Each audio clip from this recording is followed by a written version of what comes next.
Perfecto, pues muy buenas noches a todas y todos. Gracias por acompañarnos en este foro el día de hoy. Vamos a presentar el tema Salud Pública Digital, experiencias y la ruta de México hacia el futuro regional. El día de hoy nos acompañan tres expertos en diferentes áreas, como lo son la ciencia de datos, la inteligencia artificial, la contaminación ambiental y la salud pública.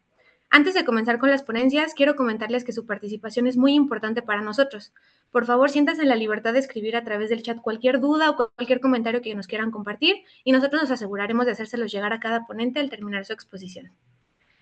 Muy bien. Sin más preámbulos, comenzamos con la ponencia de la doctora Yalvitzel Valderas Martínez, quien es investigadora en Ciencias Médicas C y titular del Laboratorio de Biología Computacional en el Instituto Nacional de Enfermedades Respiratorias, INER. Su investigación aplica enfoques de ciencia de datos, inteligencia artificial y biología de sistemas para el estudio de enfermedades respiratorias como lo son la fibrosis pulmonar idiopática, EPOC, COVID, entre otras, con el fin de identificar patrones moleculares asociados con el envejecimiento y la progresión de la enfermedad. Utiliza tecnologías de transcriptómica bulk y single cell, análisis de metilación y modelado computacional para construir modelos predictivos y redes de regulación génica de relevancia clínica.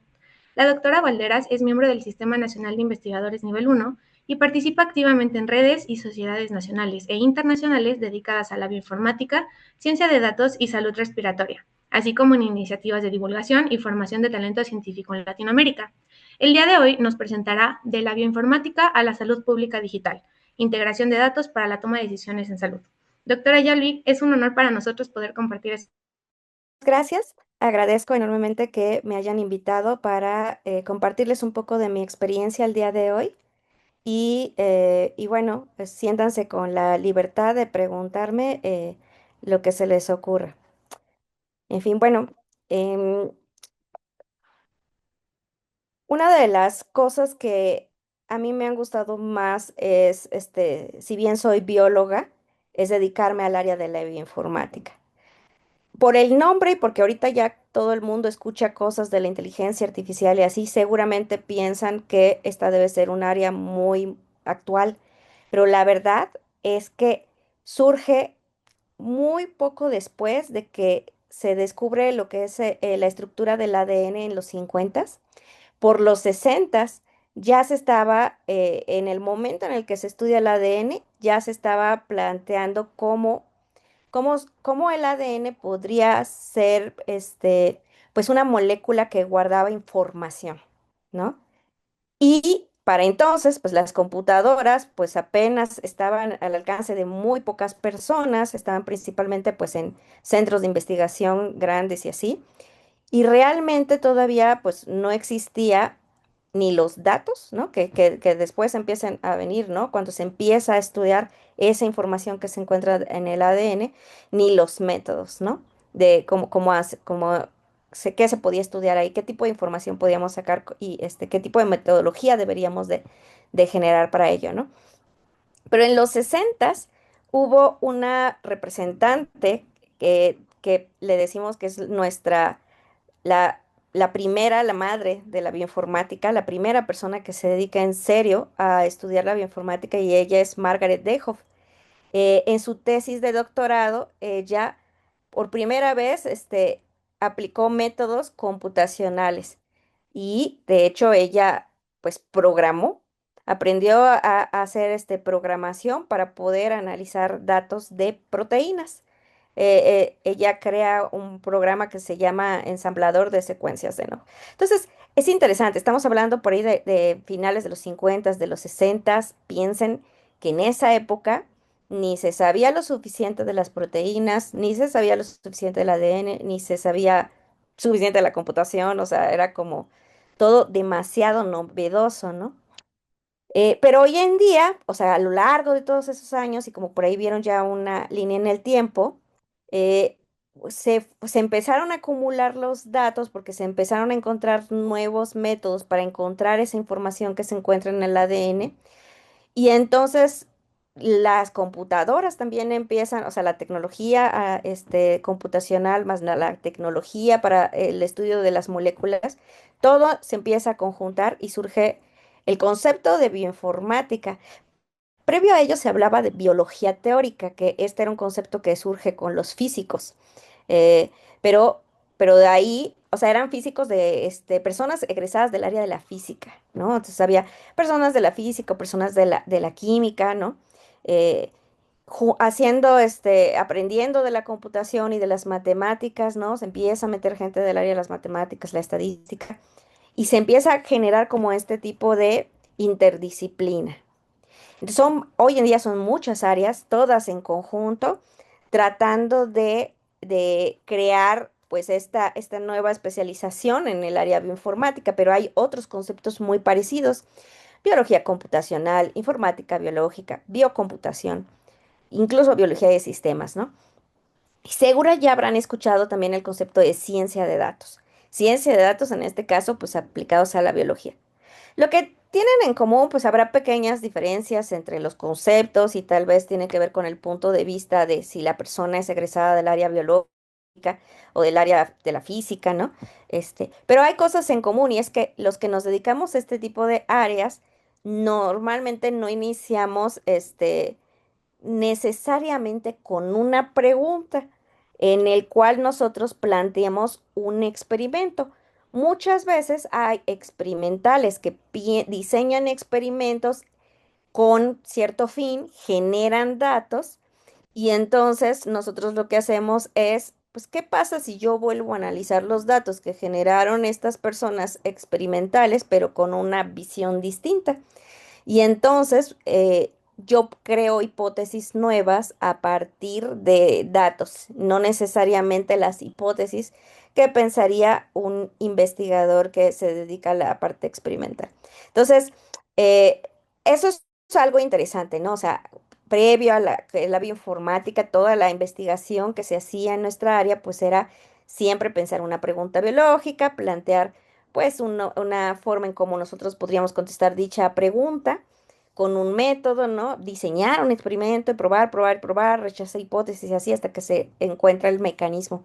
Nosotros lo que hacemos es que pues ya hay muchas personas que se preguntaron muchas cosas y con preguntas con un propósito distinto, y hay datos ahí y hay demasiados, pero simplemente pues no se les dio pues otro enfoque y podemos hacer otras cosas, ¿no? A eso le llamamos la hipótesis dirigida por los datos, que esto nos lleva a un paradigma de la ciencia de datos, donde hacemos todo esto que les decía de la interdisciplina, pero también es la transdisciplina, en donde juntamos métodos científicos, procesos, algoritmos, etcétera, para encontrar conocimiento o descubrirlo a partir de datos que no habían sido observados de una manera directa, sino que con cierto tipo de métodos, nosotros podemos encontrar algo diferente y generar un valor a dichos datos, ¿no? Hoy en día, pues como ya tenemos pues muchísimo avance en las nuevas tecnologías, en la computación, todo lo que es la inteligencia artificial y todo, pues entonces ya necesitamos pues de gran asistencia, o sea, la asistencia de las computadoras, la asistencia de los expertos en la IA, etcétera, ¿no? O sea, ya es un poco más distinto a como se hacía en los sesentas, ¿no? Donde uno podría hacer bioinformática hasta en papel, porque sí, se puede programar en papel. Ok. La idea entonces de estas áreas, ya sea la bioinformática o ya sea biología computacional, y este tipo de áreas que usan datos, es que nosotros podemos nosotros analizarlos, y no necesariamente tienen que ser fáciles, o sea, podemos tener datos numéricos, pueden ser textos, pueden estar revueltos, mezclados, ¿no? Y podemos mezclar de todo un poco, ¿no? También podemos nosotros manipular los datos de tal forma de que nosotros podamos explorar cosas, a lo mejor haciendo grupos, nos ayuda a entender los datos de otra manera, ¿no? Y además, si yo tengo datos, pero también otro laboratorio en Estados Unidos y otro laboratorio que está en Reino Unido y otro en Japón, y planteamos experimentos muy parecidos, pues nosotros podríamos ya sea colaborar, podríamos compartir los datos. Si yo le digo exactamente con mis protocolos cómo los generé, cómo los estoy analizando y demás, pues ellos pueden reproducir lo que yo estoy encontrando, y se genera mucha transparencia, ¿no? Entre todas las personas en el mundo, porque porque nosotros tenemos esta intención de colaborar, ¿no? De hacer abierta la investigación, ¿no? Que no nada más estoy yo en mi laboratorio escribiendo todos los resultados en mi bitácora, sino que lo puedo digitalizar, lo puedo poner en la nube, puedo yo publicar artículos o generar bases de datos y está ahí para todos, ¿no? Todo esto genera reproducibilidad y la ciencia básicamente se construye con la reproducibilidad, con la robustez, con replicabilidad, es decir, que personas en distintas partes del mundo puedan encontrar los mismos resultados que uno, ¿no? Porque cuando hay controversia muchas veces es porque hay diferencias y no sabemos por qué, ¿no? Estamos encontrando cosas distintas. Para ello, entonces, la gente que se dedica al área bioinformática o que se dedica a este tipo de áreas teóricas, hemos construido un lenguaje que nos permite, ¿no? Explicar todos los datos, analizarlos, manipularlos, etcétera, con estándares que nos permiten, pues, que todos nos pongamos de acuerdo en lo mismo, ¿no? Entonces, esto es el área, ¿no? El área de lo que es la bioinformática, la teoría que hay detrás de nosotros somos una comunidad abierta, nos gusta compartir, etcétera. Así ha sido siempre desde los 60. Siempre la intención de hacer un programa, pues es que es de reproducir y se hace en México, se hace en Estados Unidos y el programa va a tener la misma entrada y va a tener la misma salida, ¿no? Eso es lo bonito de trabajar con las cosas teóricas y con las cosas computacionales.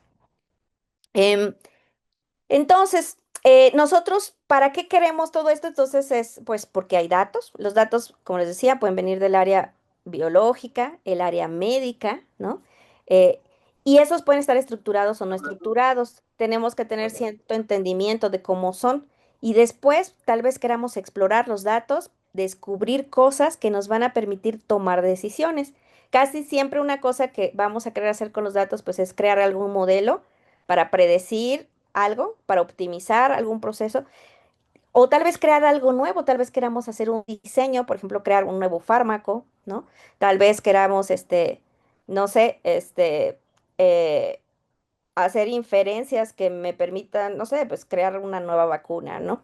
Eh, pero entonces, estas motivaciones que tenemos las personas detrás, ¿no?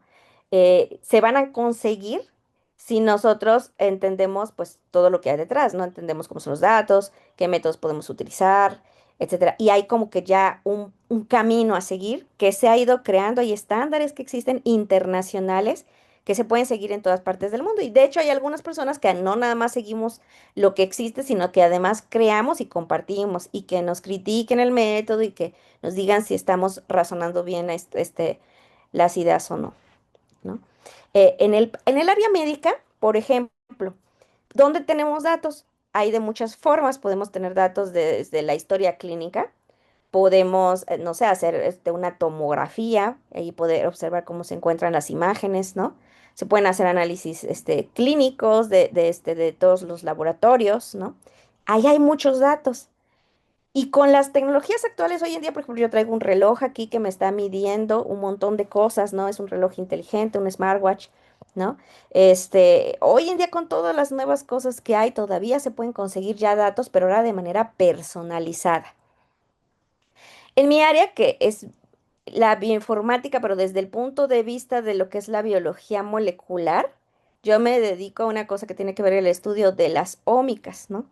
Toda la promesa que hay detrás de todo este tipo de análisis que se hacen, de estos métodos en la bioinformática, además, es que podamos prevenir enfermedades, ¿no? Como les decía, en los 50 se descubre el ADN que tiene la información genética. Y se sabe en el dogma central de la biología molecular que una vez que uno tiene ADN, se puede producir una molécula de RNA y de ahí las proteínas. Y, por ejemplo, si hay algún problema en una proteína, a lo mejor esta es la que me está causando la enfermedad. O sea, era como que la idea, así se planteó desde los 50 y todos los métodos eran, pues entonces vamos a entender los genes que están aquí en el ADN que nos van a ayudar a codificar para las proteínas, ¿no? Pues qué están haciendo y por qué a veces no hay algún problema, hay algún error o algo que hace que la proteína no esté bien y las personas se enfermen, ¿no? Y por eso surge el proyecto Genoma Humano, ¿no? Vean aquí cómo desde los 90 se plantea la idea de estudiar todos y cada uno de los genes de nuestro genoma y en algún momento, por ahí del 2003 se genera la primera versión donde se tiene la información de todos los genes que tenemos.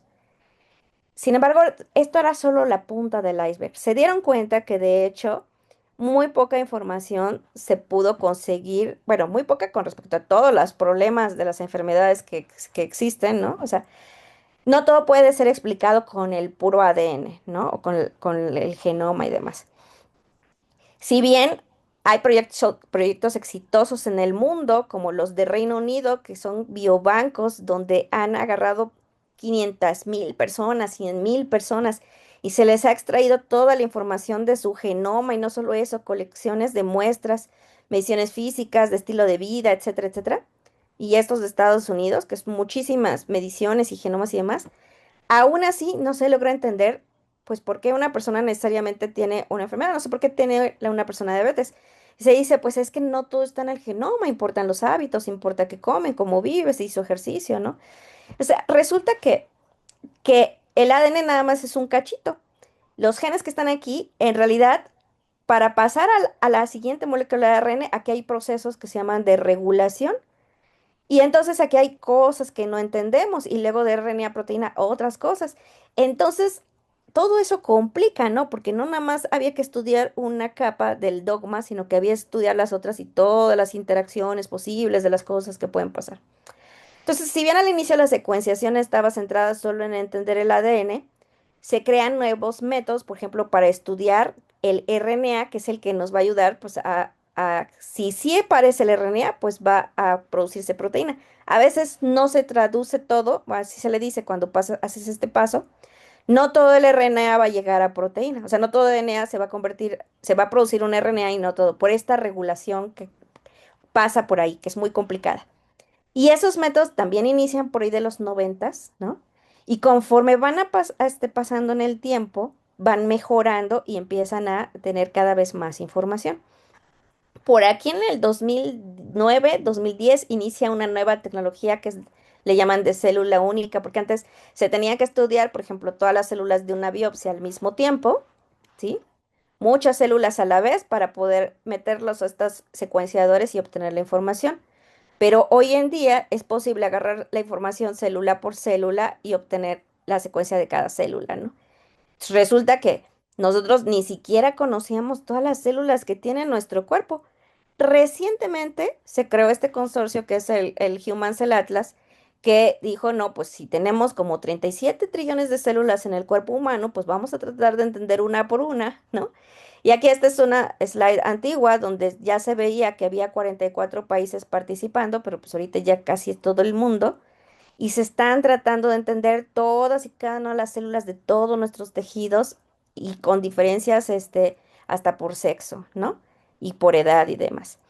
Entonces, si ni siquiera conocemos todas las células y demás, pues imagínense qué problema estamos, ¿no? De hecho, en Latinoamérica somos parte de ese proyecto, ¿no? Somos parte de tratar de entender por qué hay ciertas enfermedades, pero ¿por qué no lo podemos ver nada más con el ADN? Que todo lo demás que tenemos que estudiar para entenderlas, ¿no? Entonces, pues ya se han encontrado las secuencias de millones de células, que ya ustedes las pueden encontrar por ahí, en un atlas que ya existe. Y digamos que en los últimos 5 años, o sea, estamos hablando de más o menos de la pandemia para acá, ahí, o sea, en 2019 fue, por ejemplo, cuando comienza la secuenciación con pulmón y fue el boom, ¿no? Porque todo el mundo COVID, ¿no? Pero entonces son muy pocos años de que se han estado empezando a recopilar los datos y todavía hay muy poca gente que tiene la capacidad de hacer esta interdisciplina, ¿no? De entender todos los métodos bioinformáticos y además tratar de entender la biología de todo lo que pasa, ¿no? Por ejemplo, de las células de sangre, imagínense cuántos tipos celulares existen y hay que clasificar las células y tratar de entender una por una, pues cuál es la función de la célula, ¿no? Y por qué, si hay algún problema con algún gen en una de ellas, cómo eso puede llegar a la proteína y cómo eso puede significar, no sé, que un sistema esté exhausto y no responda bien al COVID severo, ¿no? Yo particularmente con una alumna de maestría estuve estudiando mis favoritas, que son las células natural killers, asesinas naturales, porque son guerreras, ¿no? Me gustan estas. Y la motivación de estudiarlas es que, justo pensando en el COVID, ¿no? Lo que sucedió es que las personas que tenían una tasa de mortalidad más alta eran los que tenían COVID severo y usualmente eran personas con más edad, ¿no? O sea, era más común encontrar personas que eran pues más viejitos, ¿no? Con respecto a los jóvenes. Entonces, pues hay algo ahí en el envejecimiento. Muchas enfermedades, no solo las respiratorias, pero bueno, nosotros estamos en el INER, muchas enfermedades, son afectadas, o sea, ¿cómo decirlo? Se vuelven crónicas o empeoran conforme la edad, eh, avanza, ¿no? O sea, conforme las personas son más viejitas y así, ¿no? O surgen con la edad. Por ejemplo, la fibrosis pulmonar idiopática es una enfermedad que solo aparece en personas de más de 50, 60 años, ¿no? Y lo que les decía, ¿no? En ese caso, aunque esta es una enfermedad crónica y es distinta, pues hasta las infecciosas, pues le va a ir peor a una persona más viejita, ¿no? Hay algo ahí, ¿no? En el envejecimiento. Entonces, en este trabajo que se presenta de aquí en México, de la Gaceta Médica de México, se estudiaron enfermedades respiratorias y se vieron en los últimos años, pues, cuáles eran las que estaban afectando a la población mexicana, ¿no? Que estas que son las fibrosantes, pues están incrementándose, ¿no? Es enfermedades pulmonares intersticiales. Son algunas de las que están creciendo con el tiempo. Esto es importante porque estas enfermedades crónicas no tienen tratamiento y las personas podrían morir en un corto plazo de tiempo, de 3 años podrían fallecer, ¿no? Una vez que se las detectan. Entonces, es un problema de salud, ¿no? O sea, ¿y cómo responder a un problema de salud de nuestra población mexicana? Pues desde donde podamos. Lo que entendemos, pues entonces, si estas, es que tenemos que entender por qué envejecemos los mexicanos mal, de tal forma de que a estas personas les da esta fibrosis pulmonar hepática, ¿no? Estas personas que normalmente les decía que es después de los 50 y así, ¿no? Porque a los de COVID, cuando envejecen, se ponen más mal y mueren, ¿no?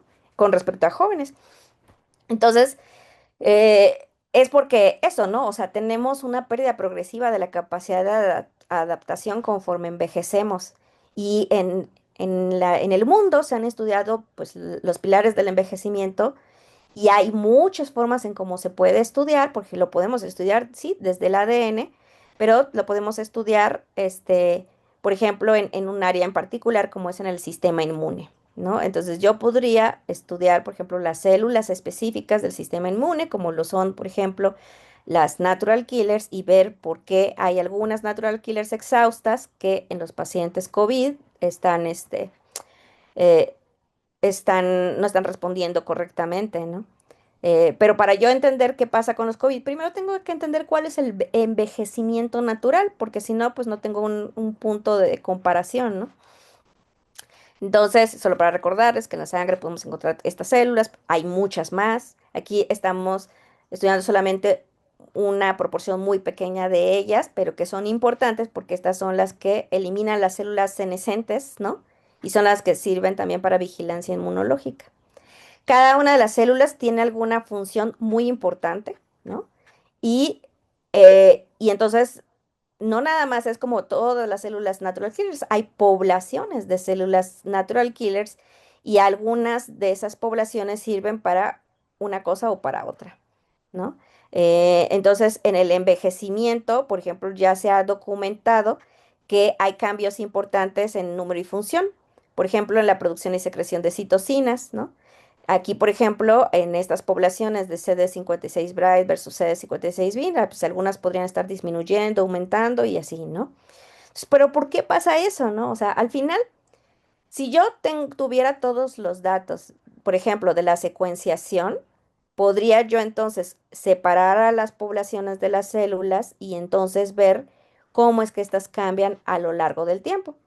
Y la ventaja es que existe gente en todo el mundo que contribuye con todos estos datos. Ellos tal vez tenían una pregunta particular y nosotros lo analizamos pues de otra manera, pero juntando la información de todos ellos a modo de un análisis integrativo, ¿no?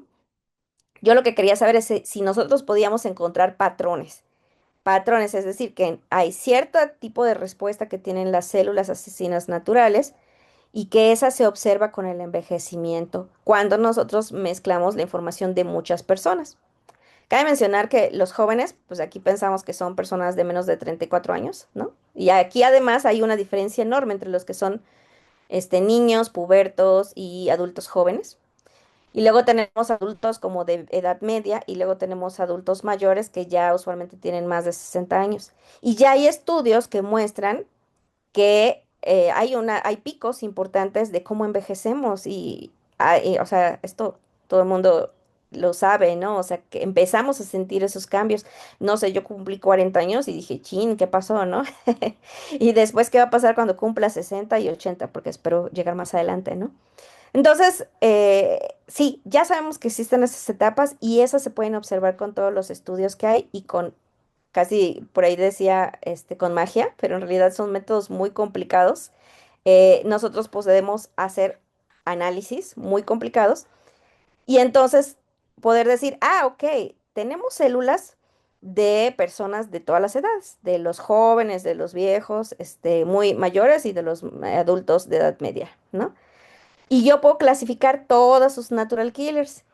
Y puedo yo encontrar entonces que efectivamente hay una firma de genes importantes, que esos genes participan en las personas que están más jóvenes versus las personas que están más viejitas, ¿no?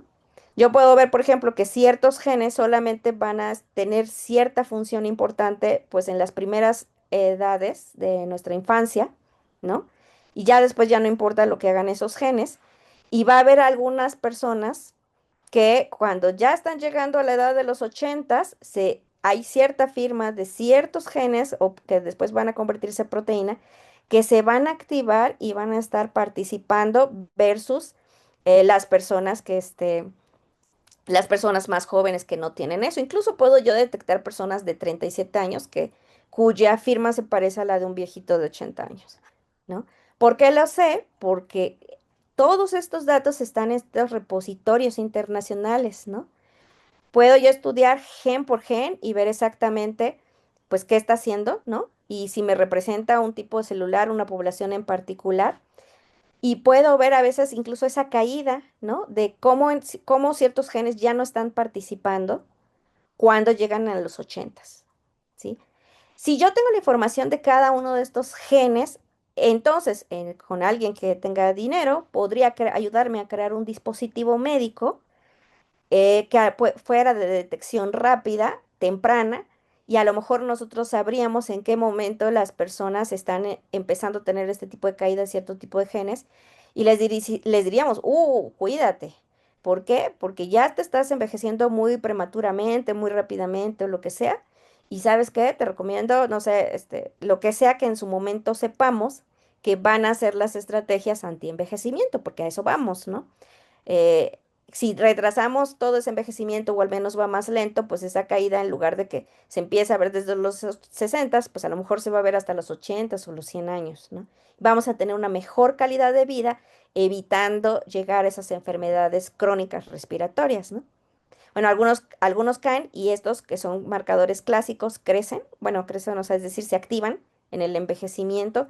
Si se te está activando, uy, cuidado, tú ya tienes una firma que está haciendo que envejezcas más rápidamente, ¿no?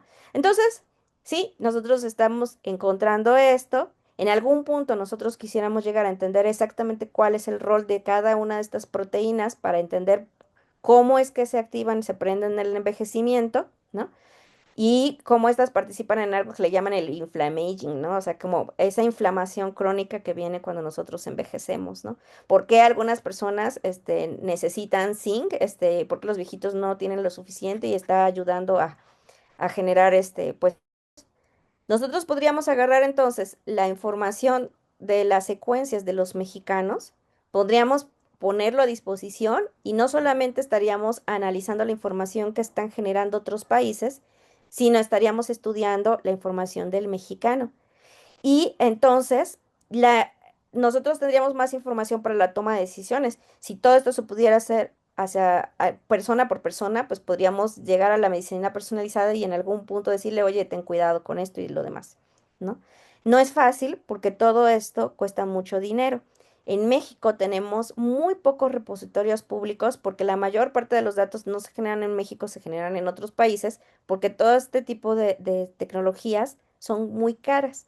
Entonces, lo que yo quiero decir con toda esta presentación es que sí tenemos la capacidad para hacer el análisis, concluir, etcétera, etcétera, y lo podríamos llevar a nuestra población mexicana, pero todavía no tenemos los datos, necesitamos generar, no tenemos todavía los datos, pero sí podríamos con esto, en un futuro, pues ayudar a o sea, intervenir para la prevención, ¿no? O sea, eso es lo que quisiera yo terminar y pues simplemente agradecer a Alfredo que algunas de estos datos son de él, pero Mesa pues también me ha ayudado mucho en entender métodos y así.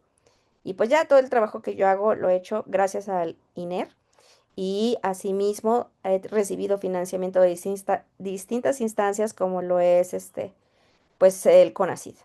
Entonces pues muchas gracias. Gracias, doctora Yalvi. Entonces vamos a pasar a las siguientes preguntas. Con respecto a cuáles han sido los principales retos al integrar los datos ómicos, o sea, por ejemplo, en esta asociación que nos comentó del envejecimiento, este patrón de genes expresado a través del perfil proteico, que también podríamos llamarle patrones de proteínas, y la asociación con estas enfermedades crónicas Sí, respiratorias. Entonces, en el contexto de la información clínica y poblacional, ¿cuál sería este reto de integrar los datos ómicos en nuestra población? primero conseguirlos. Necesitamos dinero para obtener la secuenciar las células de los mexicanos, ¿no? O sea, no solo el genoma que ya se está haciendo, sino porque el genoma nos lleva a entender la parte del ADN. Y yo estoy hablando también de entender la información del RNA, que es el siguiente nivel, ¿no? Y eso lo podemos hacer además célula por célula, ¿no? Es muy costoso. Lo segundo, por ejemplo, uno de los retos a los que nos enfrentamos tratando de usar datos públicos por cómputo. Se necesita cómputo especializado. Si bien ahorita estamos haciendo los análisis, digamos, agarramos natural killers también en parte, pues porque son menos células que si agarrar a las células T que son millones, y entonces yo necesito otro tipo de servidor mucho más potente para poder hacer todos los cálculos matemáticos que necesito.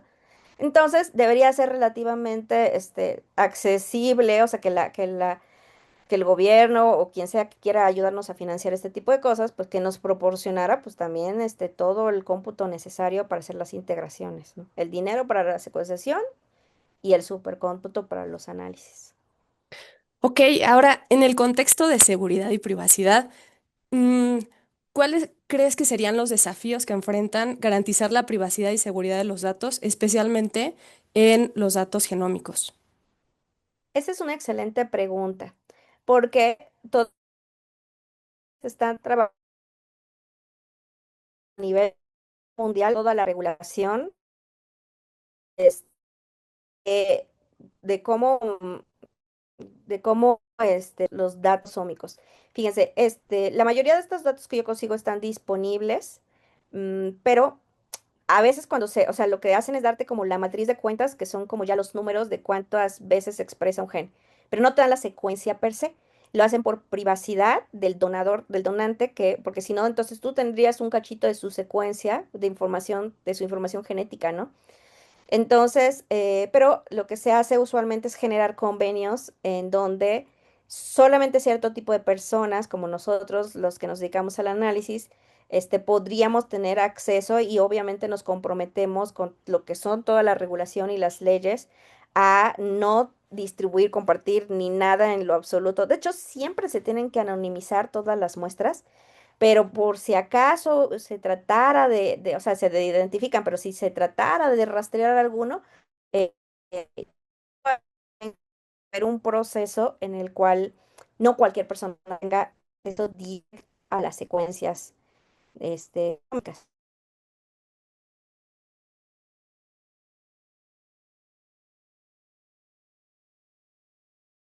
Y hoy justo de lo que yo quiero hablar es cómo aquello con el medio ambiente bajo el que vivimos determina en mucho nuestra salud, pero también nuestra salud va a determinar qué tanto nos va a estar afectando el medio ambiente. Este, hace muchos ayeres, yo creo que la mayoría de los que aquí están presentes no les tocó, pero cuando iniciaban todos los días al iniciar las transmisiones en la W radio, iniciaban siempre diciendo bienvenidos desde la región más transparente. Era exactamente como se le conocía en los años 60 a la Ciudad de México. Em, y desafortunadamente por diferentes condiciones, especialmente que tuvieron que ver por completo con el crecimiento de la marcha urbana en toda la megalópolis, en la Ciudad de México, y muchísimo que ver con el tipo de gasolinas que existía, etcétera. En 1990, la OMS declara a la Ciudad de México como la ciudad más contaminada del planeta.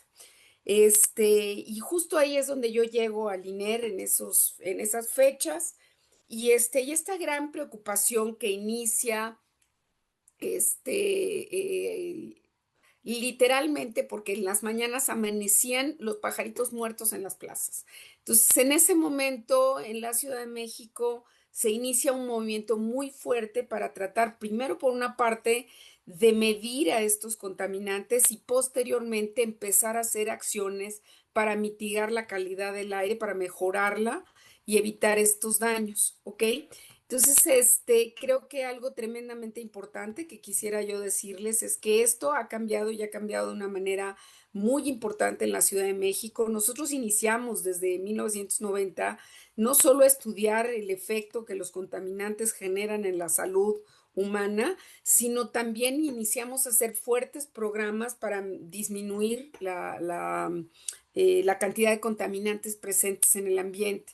Y para mí es súper importante siempre que tengo oportunidad de platicar en algún foro, quiero ser muy enfática de que, y quiero agradecer a todos los ciudadanos de esta megalópolis por todo lo que hacen justamente para mejorar la calidad del aire. Esto que les estoy mostrando son los mosaicos que genera la Secretaría de Medio Ambiente de la Ciudad de México y que están disponibles para todas las personas en la página Aire de la Ciudad de México. Y básicamente lo que están viendo en estas imágenes es en la parte más alta de la imagen, están viendo el 1 de enero de 1990 y espero que vean mi cursor que lo está marcando hasta el 31 de diciembre de 1990 y esta parte más baja de este primer panel se refiere a la cantidad de ozono presente en el aire medido en la Ciudad de México. Y aquí, como ustedes podrán ver, en los colores significan verde, que no hay contaminante, naranja, que es una concentración, amarillo, que es una concentración media y que la calidad del aire pues, puede considerarse buena. Naranja, cuando ya tenemos una concentración del contaminante que puede hacer daño a la salud, ya no digamos roja o morada, que es extremadamente alta y donde es importante mencionar que es muy pésima calidad de aire. Entonces, bueno, para que se den una idea, en 1992, que probablemente fue uno de los años más de mayor contaminación en nuestra ciudad, solo tuvimos 20 días por debajo, que estuvieron por debajo de naranja. El resto del tiempo nosotros estuvimos todo el tiempo por encima. Pero sí quiero hacerles ver cómo sí ha mejorado y mejorado muchísimo la calidad del aire. Estos últimos renglones que están en la parte baja es la calidad del aire que actualmente tenemos. El ozono sigue siendo el contaminante más preocupante en esta ciudad. Inclusive quiero hacerles énfasis en 2000, en el año 2020, que sería este renglón de aquí. Vamos a ver que aunque no había un solo coche circulando, nosotros tuvimos ozono en bajas concentraciones, pero presente. Todo esto ha cambiado gracias a que todos nosotros, obligada o no, obligadamente hacemos verificaciones, no circulamos los días que no debemos de circular, han cambiado de manera importante la calidad de las gasolinas, ya es obligado que todos los coches tengan convertidores catalíticos. Inclusive hoy algo que está cambiando mucho es que se está electrificando cada vez más los vehículos particulares. Es más común que haya híbridos eléctricos y todo eso ha contribuido a que mejore de manera importante la calidad del aire. Pero creo que otra de las cosas súper importantes que tenemos en la Ciudad de México y que no lo tiene ni Obama, Obama tal vez sí, pero ninguna otra ciudad de nuestro país y de megalópolis de nuestro país, es que se informa todo el tiempo la calidad del aire a la población. Y esto que ustedes están viendo en colores, bueno, significa una cantidad específica de contaminante presente que se mide todo el tiempo, antes, durante, o sea, prácticamente cada minuto se dan estos resultados o estos efectos de los contaminantes. Y yo les decía que vengo de alguna manera, pues si no a desdecir, a defender mi punto, respecto a lo que Yalvi decía hace rato. Nosotros nacemos y tenemos toda una genética de base, pero para que se prendan o se apaguen estos genes, es súper importante entender que nosotros vamos a estar expuestos especialmente a sustancias químicas, también físicas, como podrían ser radiaciones, ruido, etcétera, desde el instante mismo que nacemos. Y en el instante que nacemos, en ese momento nosotros vamos a empezar nuestra biología, nuestra genética, nuestra microbiota, todas nuestras células van a empezar a reaccionar a esas sustancias químicas. Entonces le vamos a llamar exposoma a cuando la química del medio ambiente es presentada a nuestra biología y la biología va a reaccionar justo a todas estas sustancias químicas. Y es importante saber que muchas de estas sustancias van a entrar de manera voluntaria. Nosotros comemos, consumimos alimentos, medicamentos, etcétera, de manera voluntaria. Igual voluntariamente hay mucha gente que fuma, que vapea, que hace, que hace una fogata o que trabaja o calienta su comida con leña, etcétera. Y todas estas sustancias químicas van a estar alterando de manera importante nuestra biología. Pero vale la pena comentar que hay muchas que recibimos de manera involuntaria y un ejemplo pues muy importante es justamente esto de la contaminación. Nos tocó vivir aquí y esto es lo que respiramos. Y esto es súper importante porque hasta nuestro último aliento nosotros vamos a seguir recibiendo estas sustancias químicas y ellas van a determinar en mucho justamente cómo va a ser nuestra biología, cómo van a ser nuestros cambios de salud, cómo va a ser nuestro envejecimiento, como hace rato, bien rato lo comentaban. Y es importante también mencionar que tenemos etapas de nuestra vida en las que somos muchísimo más susceptibles a estos agresores del medio. Y vale la pena comentar que estos contaminantes a los que vamos a estar expuestos todos los días van a poder estar desencadenando tantos efectos agudos, subagudos, crónicos, etcétera. Y algunos de estos efectos van a ser, pues a lo mejor fácilmente identificados por nosotros, pero otros no, y esa es gran parte del problema. Los efectos agudos son relativamente los más sencillos de determinar porque esos se dan causa-efecto, es decir, yo estoy expuesta a una concentración elevada de un contaminante, y voy a empezar a tener signos. Creo que a todos nos ha pasado estar en medio del tráfico y de que de repente nos duele la cabeza o nos pique la nariz o nos ardan los ojos. Todo eso es resultado justo de estar expuesto a diferentes contaminantes, como puede ser el monóxido de carbono, como puede ser el ozono, el material particulado. El problema viene, no sé si por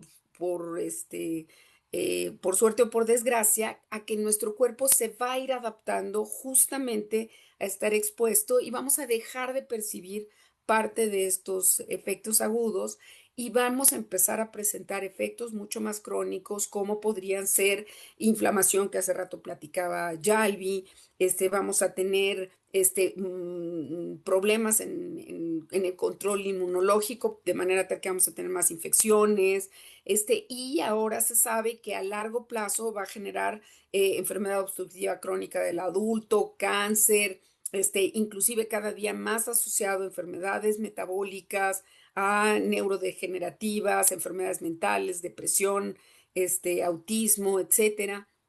Y esto es muy importante porque justamente, como decía mi abuelita, mientras más va el cántaro el agua hasta que se rompe, ¿no?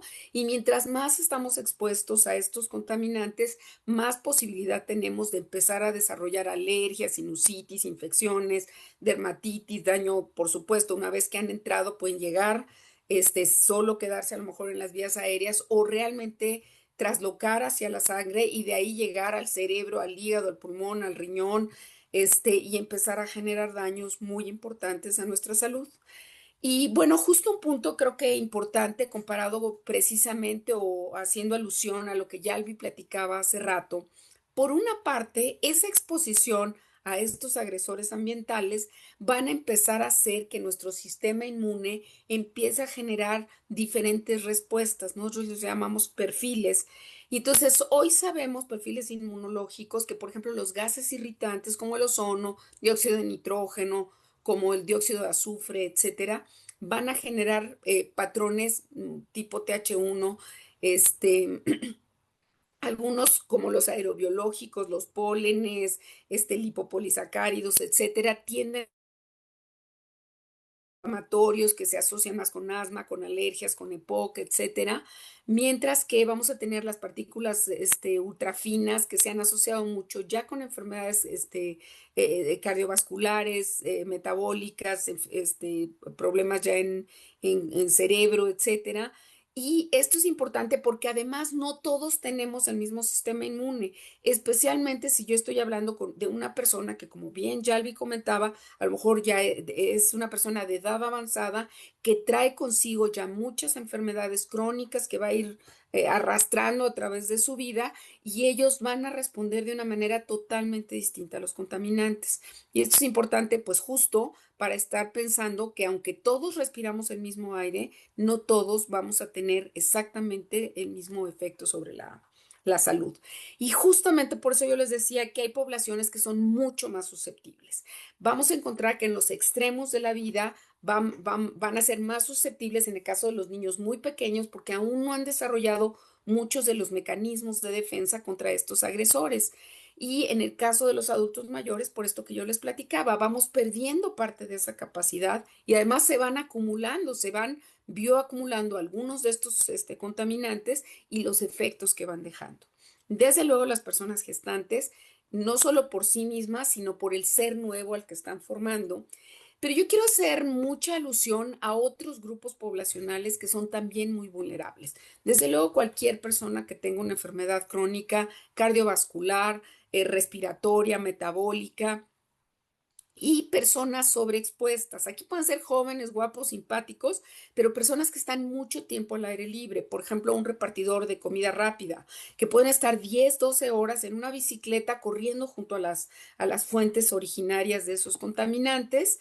Y desde luego, además, si yo pongo un trabajador o una persona que en el medio intramuros tiene también agresores, no sé, imaginen a alguien que trabaja en una cocina o en una fábrica, etcétera, o que además fuma, vapea, etcétera, todos estos se van incrementando.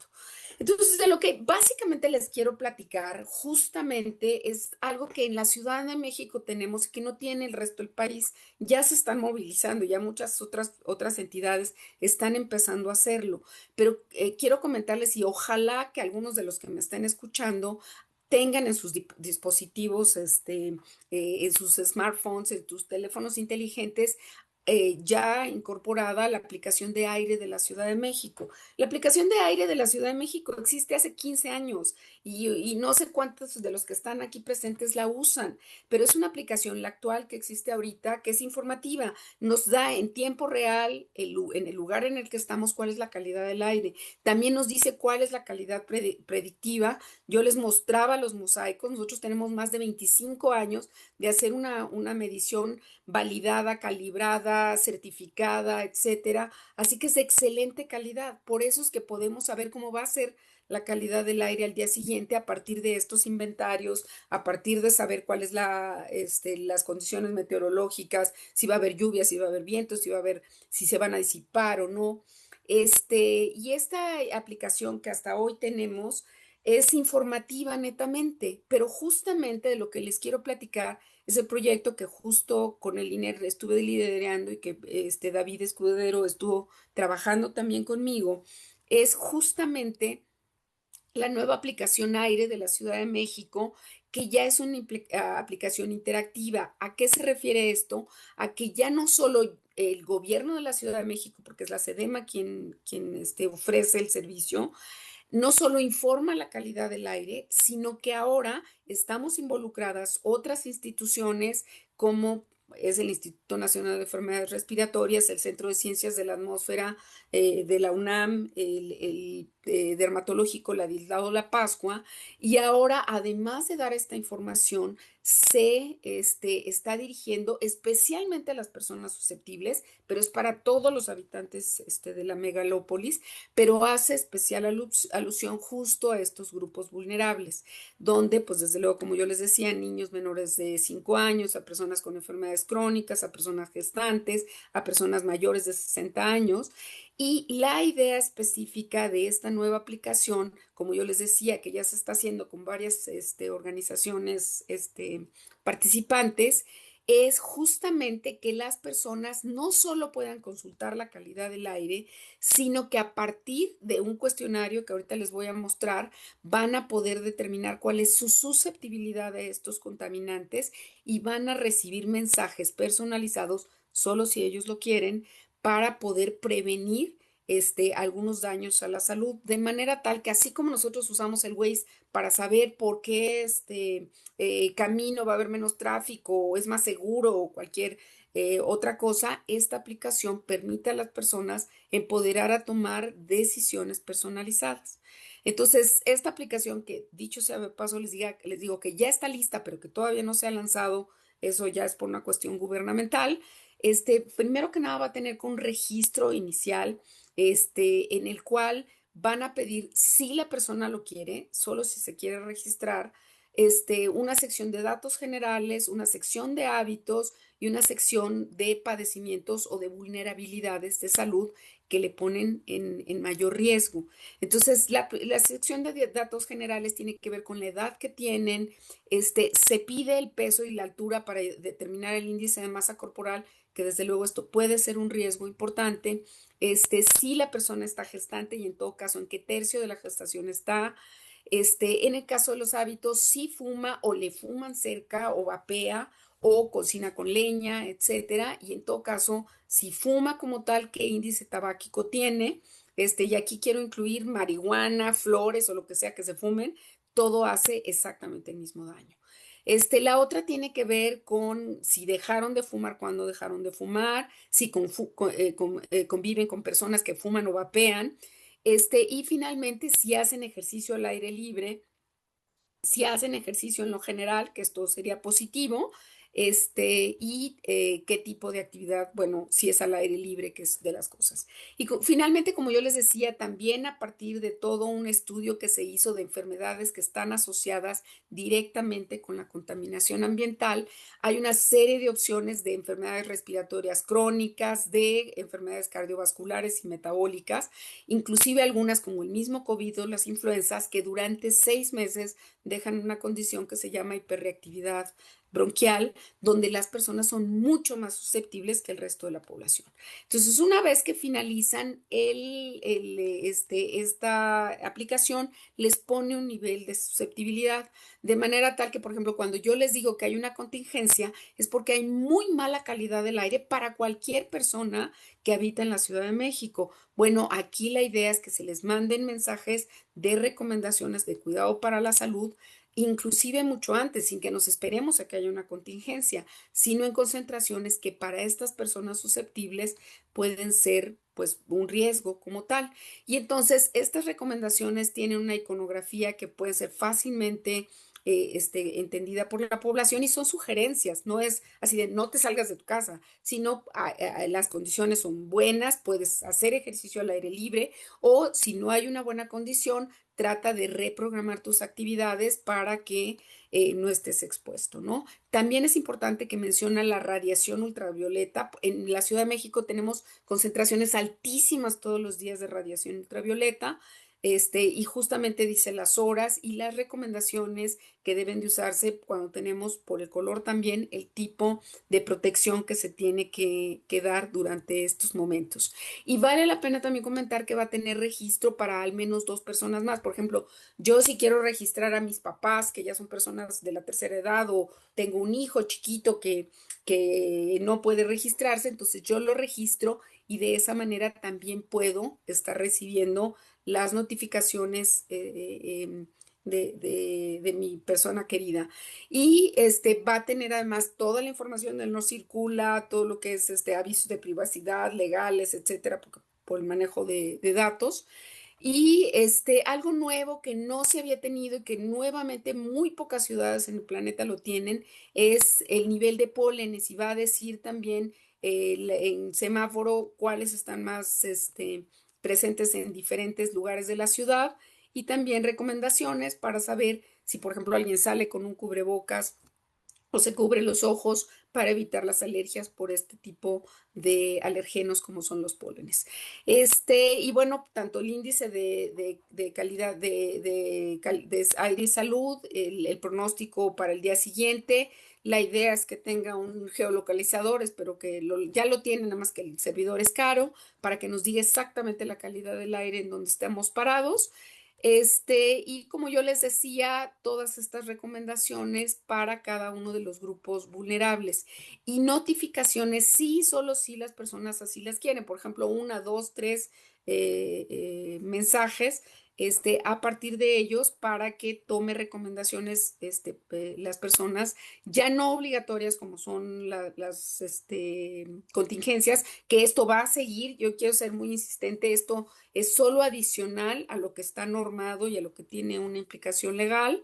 Y en el caso de las personas que decidan no registrarse, pues ellos van a seguir recibiendo la aplicación informativa como la que hasta ahora existe. Y en cualquier momento, si ellos así lo quieren, pueden registrarse para poder estar ya teniendo su nivel de susceptibilidad, si quieren inscribir a otros familiares y tener parte de esta información. Entonces, pues nada, para mí es muy importante, porque esta aplicación lo que en el futuro nos va a dar es también información por parte de la población, para empezar a de verdad saber cuál es la susceptibilidad de la población de la Ciudad de México, y inclusive hacernos otras preguntas, como si es una persona asmática, cuánto broncodilatador necesitó, o si no necesariamente ya que llegue a un servicio de urgencias, o peor aún, como se hacen los estudios epidemiológicos por muerte asociada, sino a partir de sintomatología aguda que nos permita evitar llegar a las consecuencias crónicas de la exposición a los contaminantes ambientales. Y bueno, de mi parte sería todo. Muchísimas gracias. Gracias, doctora Patricia. Vamos hacia la parte de las preguntas. Van a ser dos preguntas que están relacionadas entre ellas. La primera es, ¿cómo fue generada esta app de Aire Ciudad de México? Y con respecto a la parte de los fundamentos y la sensibilidad de cada uno de los componentes que está midiendo esta aplicación, ¿de dónde salen los umbrales que disparan las alertas personalizadas? Y a lo que me refiero tiene que ver con esta base metodológica para poder relacionar la exposición y el riesgo. Muchísimas gracias por preguntarlo. Efectivamente, pues tuvimos que empezar desde cero, y David no me va a dejar mentir. Saber el umbral de susceptibilidad de la población de la Ciudad de México ha sido complicado. Se han hecho algunos estudios. De 2015 a 2020 se hizo un estudio con el Instituto Marún sobre urgencias que llegaban a 40 hospitales de la Ciudad de México, y se ponderó acorde a la calidad del aire qué contaminantes eran los que tenían más peso literalmente para la presencia de agudizaciones de asma, de POC, inclusive asociarlos con infartos, con rinitis, conjuntivitis, todas estas enfermedades que yo les platicaba. Y a partir de eso se inició una ponderación literal de estos contaminantes. Posteriormente, también para los umbrales se hicieron pues toda una revisión bibliográfica de estudios que había en diferentes partes del mundo, y también en lo que ya está normado por la norma mexicana 072, pero también las recomendaciones de la ONU. Entonces, a partir justo de las normas, a partir justo de estos estudios, empezamos a ver en diferentes grupos poblacionales vulnerables, como pueden ser asmáticos, personas con EPOC, personas con enfermedades cardiovasculares, ir calculando justamente estos umbrales. Y pues vale la pena comentar que son estimados y que justo la idea es que una vez que nosotros podamos tener ya información por parte de la población, pues que de verdad lleguemos a tratar de saber justo cuál es esa verdadera susceptibilidad que tiene el habitante de la megalópolis, ¿no? Y bueno, la generación de la aplicación, para contestar tu otra pregunta, ha tenido muchas fases de desarrollo, desde primero estas bases teóricas a partir de otros estudios epidemiológicos y de las normas, etcétera, así como justamente estudios desde no solo el cómo establecer los umbrales, sino inclusive estudiar qué iconografía era la más adecuada, qué mensajes eran más fácilmente entendidos por la población. Y algo pues también que hicimos en el INER es buscar y estamos buscando aliados para la difusión de la aplicación. Yo les decía, y pues me encantaría saber cuántos de los que están aquí tienen la aplicación de AINE. Es una aplicación muy exitosa, galardonada en muchísimos lugares, y que casi nadie en la ciudad lo utiliza. Y es terrible, porque de verdad es una herramienta que poca gente conoce.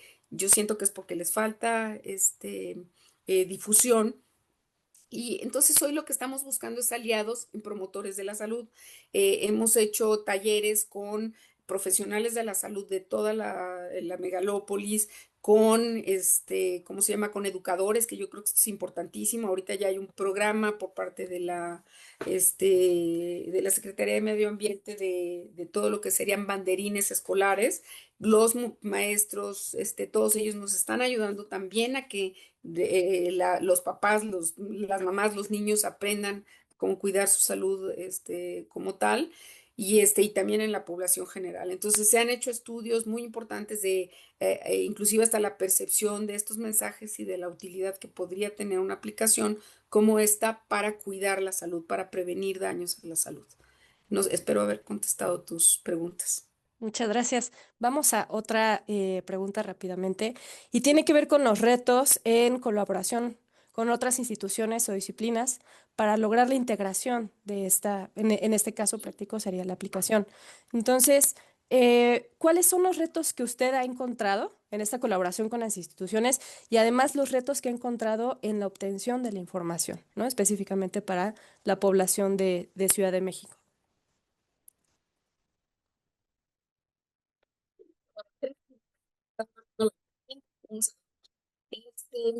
Sí ha sido complicado, especialmente complicado y no, yo creo que ha sido un proceso muy largo. Yo les comentaba que en la Ciudad de México desde 1990 empieza en la UNAM este proceso, después rápidamente el gobierno de la Ciudad de México se involucra.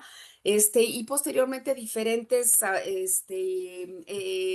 ¿cómo se llama? Actores, diferentes sectores se unen muchos sectores, ONGs, etcétera. Y hoy día yo te diría que ya existe verdaderamente mucha coordinación, por lo menos en la Ciudad de México, para trabajar juntos a favor justo de, por una parte, mitigar y disminuir mejorar la calidad del aire, la otra, la medición, que es importantísima, y mucho de lo que es la información. Y me encantaría platicarles, de hecho, estoy súper contenta porque a partir de 2024 y ya 2025 se estableció por parte de la Secretaría de Salud, como tú lo comentaste, el sistema de vigilancia epidemiológica para los efectos a la salud de los contaminantes ambientales. Y aquí ya están involucrados 17 estados, prácticamente todos los sistemas de salud. Está la Secretaría de Salud, está el IMSS, el ISSSTE, IMSS Bienestar, está la Secretaría de la Defensa de Marina, muchos hospitales privados. Y entonces ya nos sentamos todos a la mesa y dijimos, vamos a compartir información y vamos a empezar hacer ahora sí una verdadera vigilancia epidemiológica sobre los efectos de los contaminantes. Ciudad de México está a la vanguardia, es decir, nosotros estamos hablando de que en Ciudad de México hay 35 monitores de calidad de aire.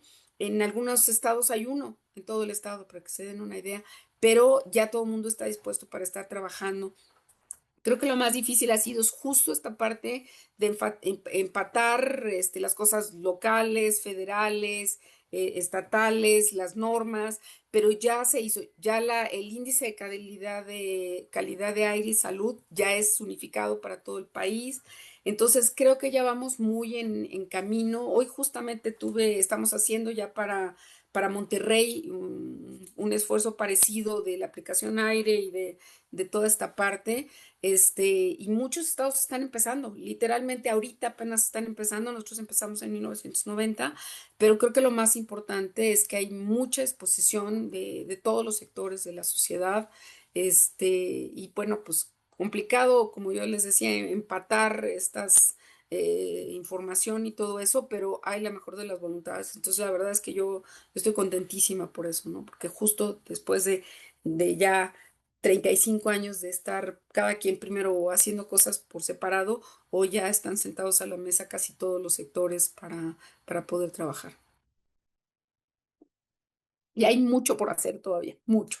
Porque ahorita, por ejemplo, ultrafinas no se miden, bioplásticos, todo, microplásticos no se miden, entonces creo que hay muchísimo que hacer, ¿no? Muchísimo. Muchas gracias, doctora Patricia, por su pláticas, ponencias y motivación para el uso de estas aplicaciones en salud pública, así como permitirle al usuario a través de estas aplicaciones el autocuidado y prevención de enfermedades no comunicables. Muchas gracias. Gracias, Tere. Doctora, muchas gracias por su plática.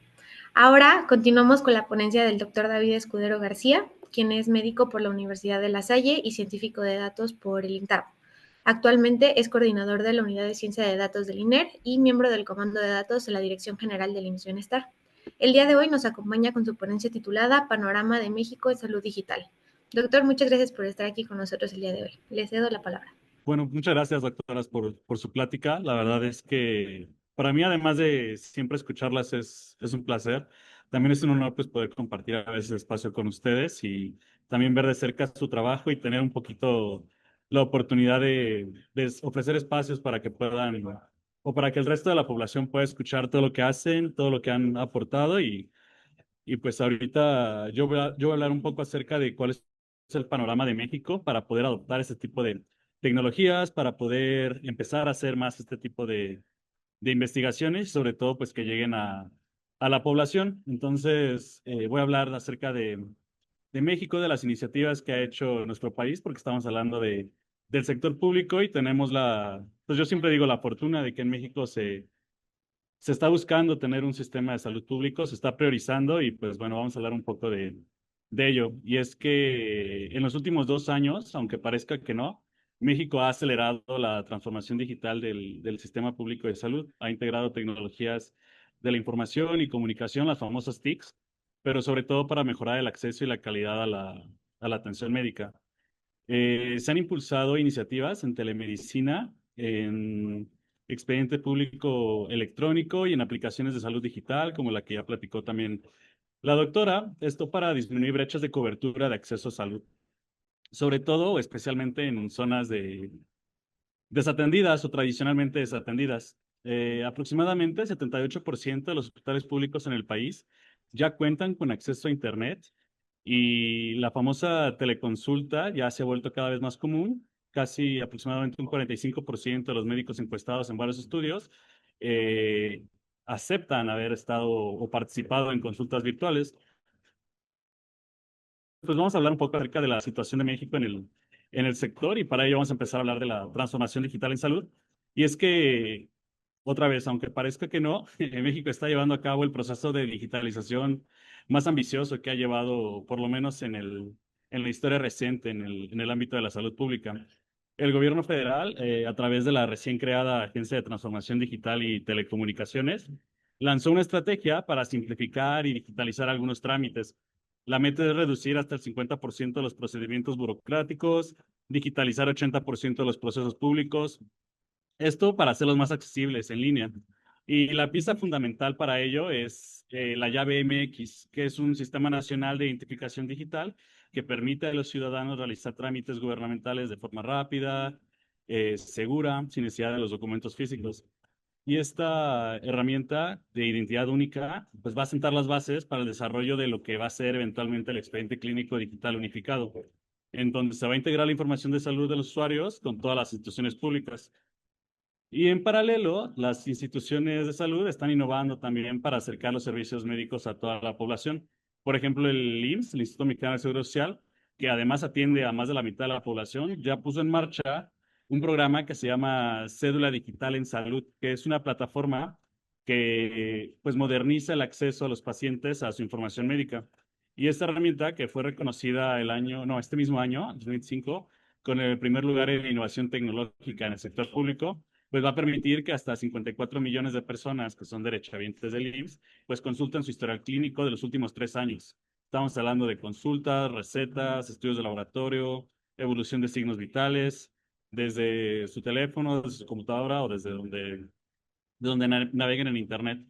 Y esta plataforma está vinculada directamente al expediente electrónico del IMSS y utiliza autentificación biométrica para poder proteger los datos personales y así prevenir el robo de identidad y garantizar un acceso seguro desde cualquier dispositivo. A finales de este año, este mes, pues ya son finales de este año, ya casi 500,000 de usuarios se han registrado. Entonces, pues ya eso refleja una adopción creciente de esta herramienta y va a empoderar a los pacientes en el autocuidado de la salud.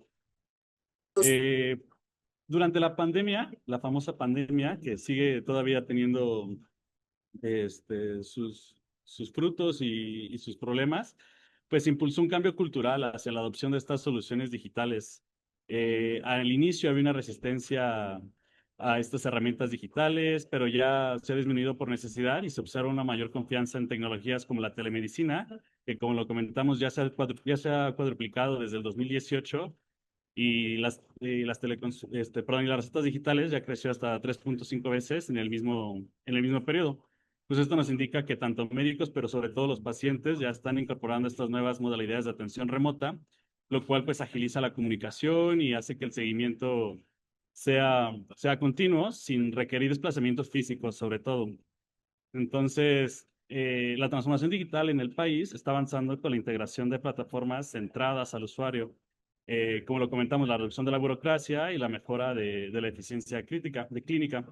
Sin embargo, pues para consolidar esos avances, todavía es crucial fortalecer la infraestructura y la interoperabilidad de datos en todo el Sistema Nacional de Salud, ya no solamente para hablar de unificación del sistema expediente clínico electrónico, sino también, como comentó la doctora Yalvi, para poder utilizar nuevas tecnologías y poder hacer un seguimiento más preciso de la salud con supercómputo, que existe el Centro Nacional de Supercómputo en San Luis Potosí. Es un centro con el cual, de hecho, ya con la doctora Yalvi nos hemos acercado para ver si podemos hacer colaboraciones y el cual les invito a que lo busquen, lo que analicen, que pues también es una iniciativa pública para poder acceder a este tipo de infraestructura. Sin embargo, pues sí es crucial hacerlo en todo el país. Entonces, a pesar de estos progresos que les comentaba, pues todavía existen desafíos también de interoperabilidad, para ser más específicos. Nuestro sistema de salud está fragmentado en múltiples instituciones, como ya sabemos, la Secretaría de Salud, el IMSS, el ISSSTE, los sistemas estatales que están ahorita siendo absorbidos por el IMSS Bienestar.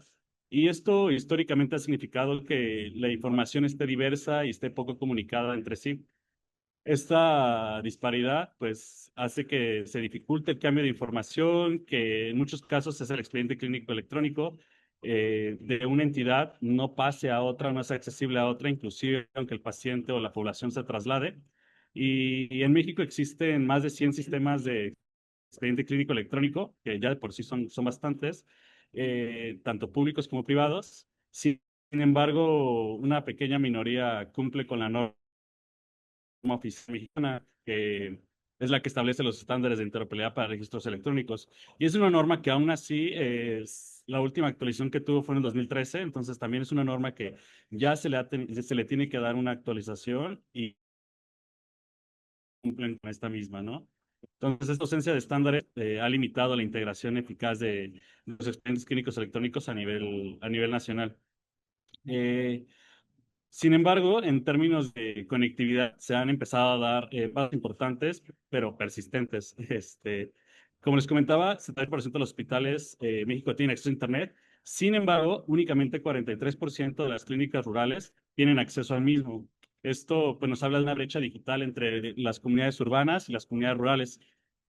Sin embargo, el día de ayer, de hecho, se firmó un convenio entre el IMSS Bienestar y la CFE en colaboración con la OPS y otras instituciones para poder llevar Internet a todas estas comunidades, empezando por comunidades marginales. Esto de caras a cumplir con el programa de cobertura social 2022-2023 y pues bueno, contribuye también a la política de inclusión digital universal, que es parte de la estrategia digital nacional de nuestro país. Entonces, esta fue noticia de ayer, la pueden buscar, está muy interesante porque pues justo se busca disminuir esta brecha que existe y que ha existido históricamente en nuestro país, ¿no?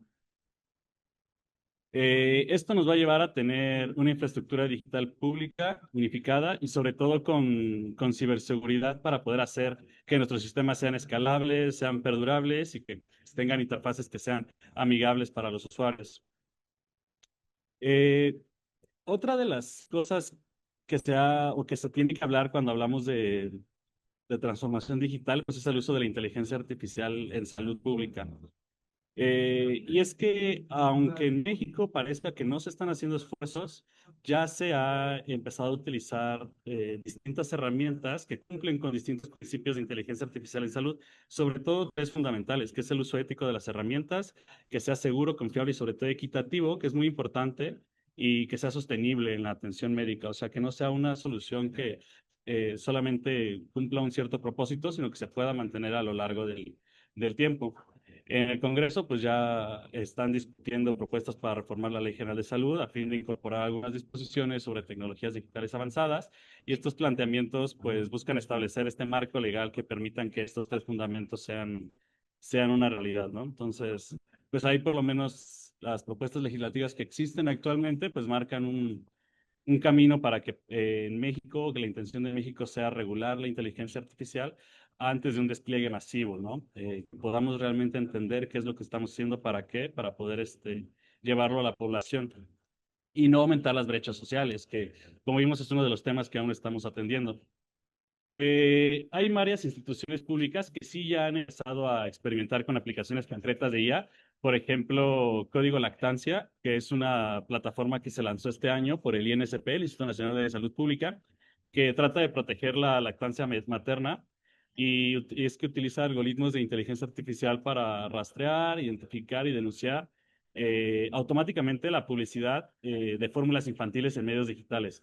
O sea, identificaron que hay un problema para todas las personas en donde hay información engañosa, sobre todo para fórmulas infantiles, y es muy importante que las personas o que la población entienda que la lactancia es prioritaria, ¿no? Entonces, eso viola la normativa nacional e internacional sobre la promoción de sucedáneos de leche materna, y esto pues actúa como un sistema de monitoreo en tiempo real. Cuando detecta contenidos que contravienen contra el Convenio Internacional de Comercialización de sucedáneos de leche materna o la misma regulación mexicana, pues genera estos reportes técnicos que se envía a las autoridades, en este caso COFEPRIS o la Secretaría de Salud, y ya proceden con acciones regulatorias, ¿no? Entonces, este, este tipo de iniciativas me pareció muy interesante porque, pues, sí posiciona a México como pionero en el uso de inteligencia artificial, y sobre todo en la protección de la salud de la población, pues, más vulnerable, que sería la población pública infantil, ¿no? Eh, En el ámbito ya asistencial, por ejemplo, el IMSS y algunas otras instituciones como los institutos, el INER, pues también han incorporado soluciones de IA para apoyar diagnósticos médicos. Este año también el Hospital General Regional 83 del IMSS, que está en Morelia, Michoacán, adquirió un software de inteligencia artificial para el diagnóstico de EBCs, de enfermedades cerebrovasculares, perdón. Lo que hace es analiza las imágenes de tomografías cerebrales y en cuestión de minutos o segundos ayuda a los médicos a detectar signos de derrame cerebral. Esto es muy bueno y según el director, es el primer hospital general de zona, o sea, no es un instituto, no es un hospital de tercer nivel que cuenta con este tipo de tecnologías. Entonces, únicamente hay 3 hospitales de tercer nivel que ya lo utilizaban, el Universitario de Nuevo León, el Centro Médico Nacional Siglo XXI y la Raza, ¿no?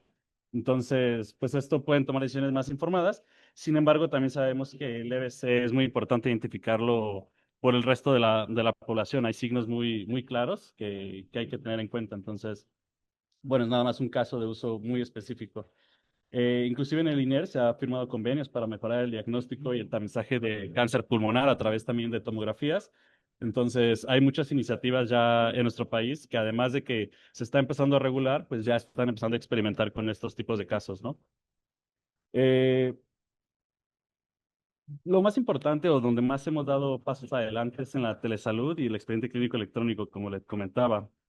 Eh, El IMSS Bienestar, que es donde ahorita tengo la oportunidad de colaborar, ha trabajado especialmente en telemedicina y se ha convertido ya en un componente central de la estrategia de salud digital en México y en la institución. Entonces, como les comentaba, tras de la pandemia, las consultas remotas fueron casi lo crucial. Entonces, se ha tratado de formalizar para incrementar estos servicios y extender la cobertura médica. El más importante es el Programa Nacional de Telemedicina que tenemos en el INSBienestar, que se acaba de lanzar también en los últimos meses. Y es que a través de tecnologías digitales y la digitalización o el acceso a Internet de las zonas rurales, se instalarán 450 unidades de telemedicina en diversos estados.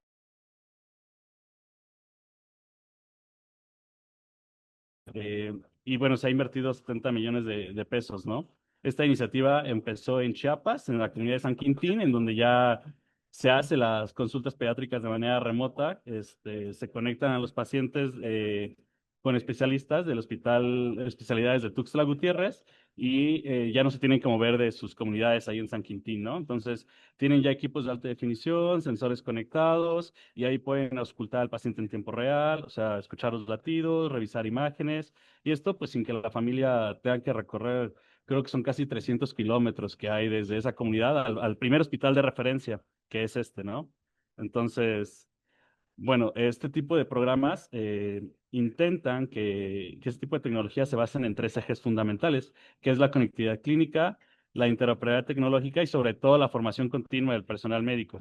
En esta primera fase, además de Chiapas, se van a implementar algunos nodos de telemedicina en Nayarit, Sinaloa, este, y sobre todo en centros de salud de comunidades indígenas, la Nación Amuzga, Pueblo Purépecha, Región Yaqui, y se está utilizando un modelo tecnológico que se creó aquí en México que se llama GALE, que se desarrolló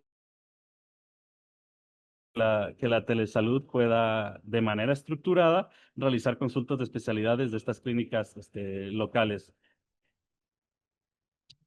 Eh, Más allá del IMSS bienestar, pues lo más importante, creo yo, en los últimos 2 años es que el expediente clínico electrónico ya se ha vuelto una prioridad de política pública nacional a través de políticas estatales. Ya ha pasado de ser un proyecto fragmentado a convertirse desde el 2023 que se reformó la Ley General de Salud en un mandato casi para todas las instituciones.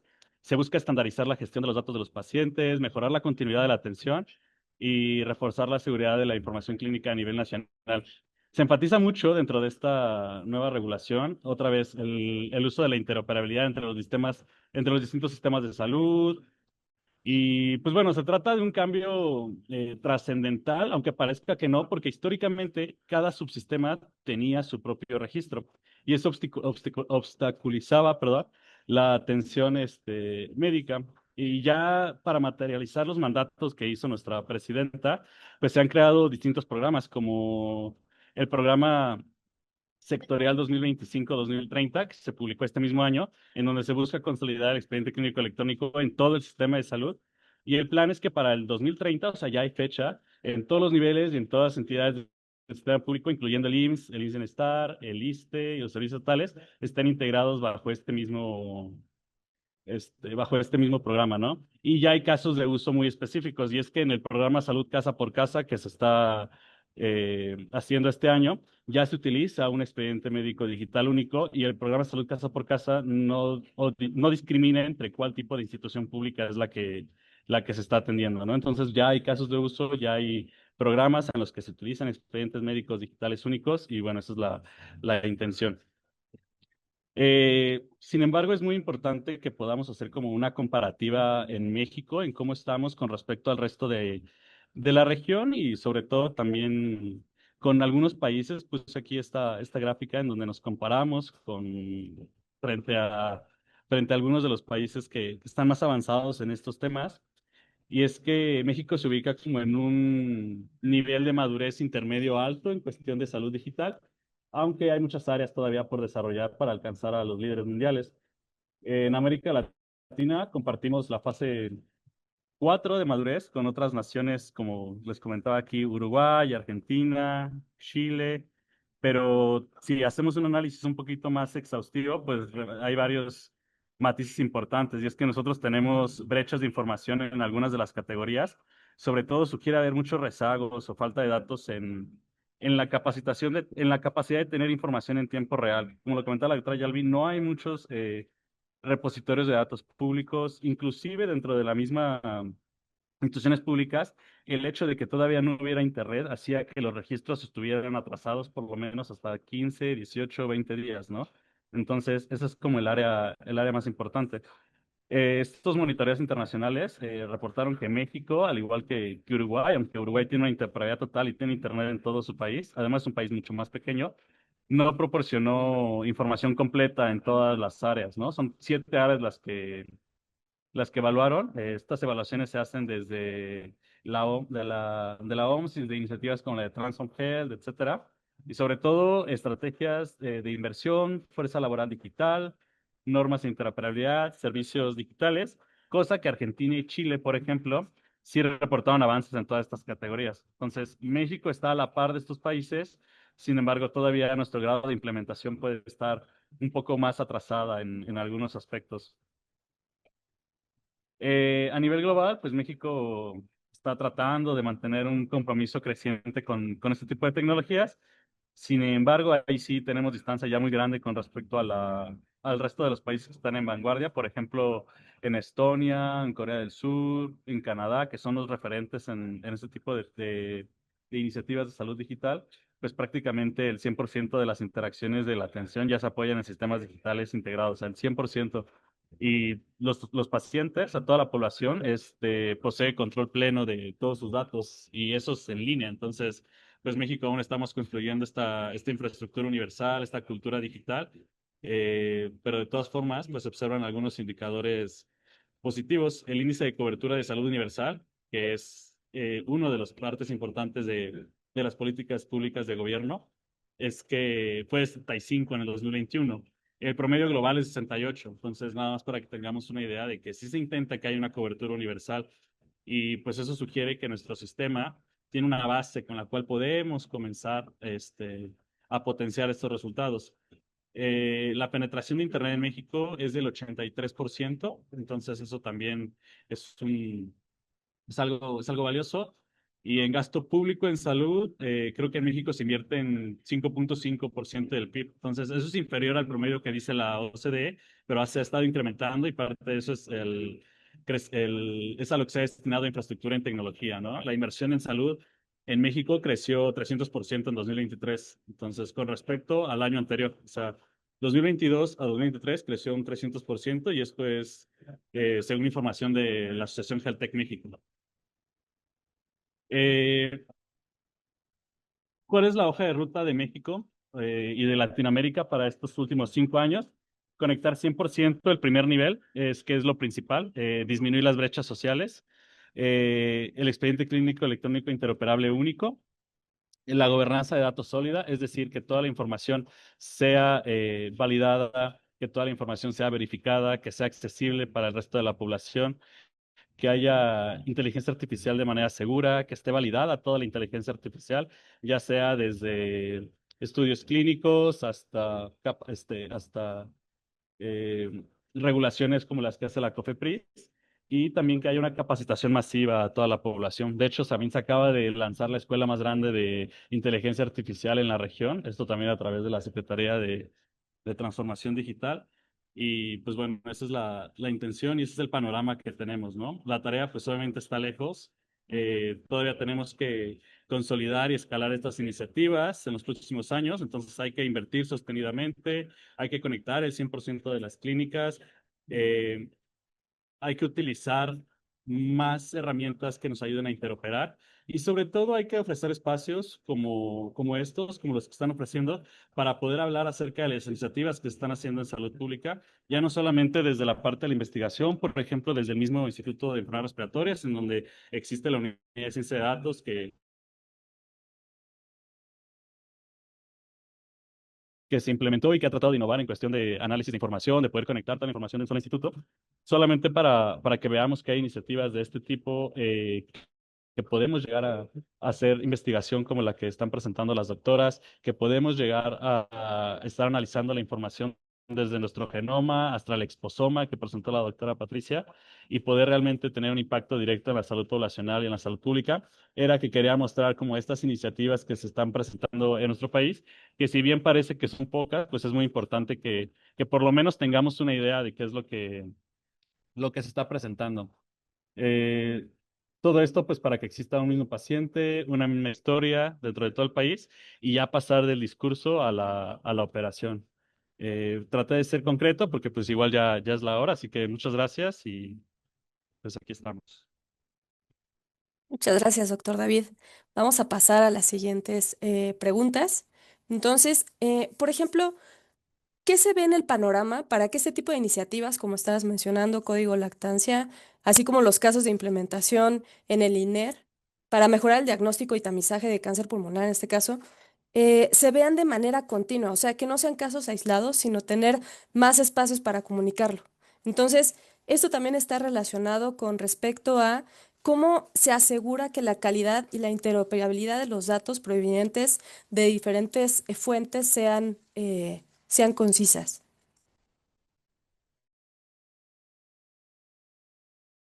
Pues como lo comentaba, a través de iniciativas de salud públicas, sobre todo con cambios de paradigmas en cuestión de cómo se hacen las cosas dentro del gobierno, porque para poder acceder a este tipo de financiamientos de manera constante, que pueda haber innovación, pues tiene que existir un impulso desde arriba, ¿no? Como el que ya ahorita está tratando de hacerse desde el gobierno. Entonces, sí, se requieren políticas estatales que acompañen a todas estas políticas públicas, a todas estas iniciativas de investigación, a todas estas iniciativas académicas para que puedan llevarse a cabo. En salud, y alguna vez lo comentaron algunos de los profesores investigadores en mismo Latinoamérica, se requiere a veces que se hagan las iniciativas desde arriba, ¿no? Tal vez en otras áreas es desde abajo, de donde sale la iniciativa, y es desde ahí donde se empiezan a hacer las innovaciones. Sin embargo, para que se lleven a cabo, pues sí tiene que ser desde arriba, y por lo menos a mi parecer, y pues no solo a mi parecer, ahí está la información, pues se está tratando de hacer desde Palacio Nacional. Entonces, eso pues sí dice mucho acerca de cómo posiciona a México en el resto del país, al resto de la región. Hemos tenido la oportunidad de ir a Colombia, Argentina, etcétera, otros países, igual como parecidos al nuestro.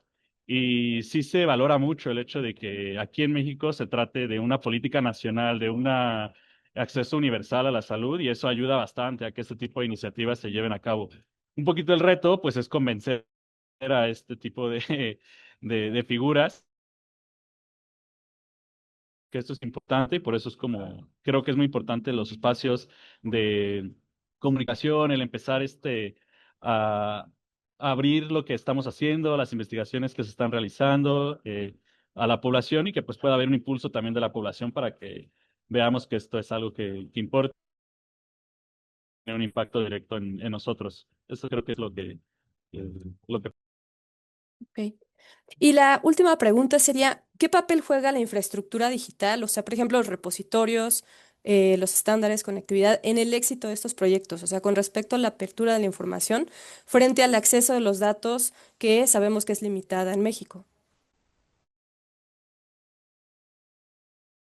Este, pues muchísima, ya lo comentó Yalvi, ¿no? Uno de las limitantes que tiene la bioinformática, en este caso, que es su área de investigación y de expertise, pues es la infraestructura.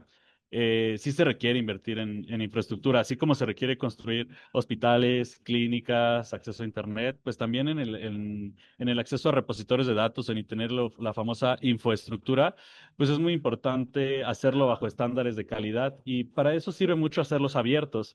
El hecho de tú tener repositorios abiertos no solamente es para que disminuir brechas de accesibilidad, sino también para hacer transparencia, ¿no? Para que veamos que los modelos que se están siguiendo, que cómo se está juntando la información, pues siga estándares internacionales, nacionales y que sabemos de dónde viene la información y por qué llega hacia ese punto, o sea, por qué la estamos mostrando. Es muy importante tener pues repositorios de datos abiertos. Eso es como lo principal, ya no solamente para poder mostrar que es transparente, sino pues para que investigadoras, investigadores, personas que se dedican a hacer políticas públicas, académicos, estudiantes, pues puedan tener la misma información y se pueda empezar a innovar desde ahí.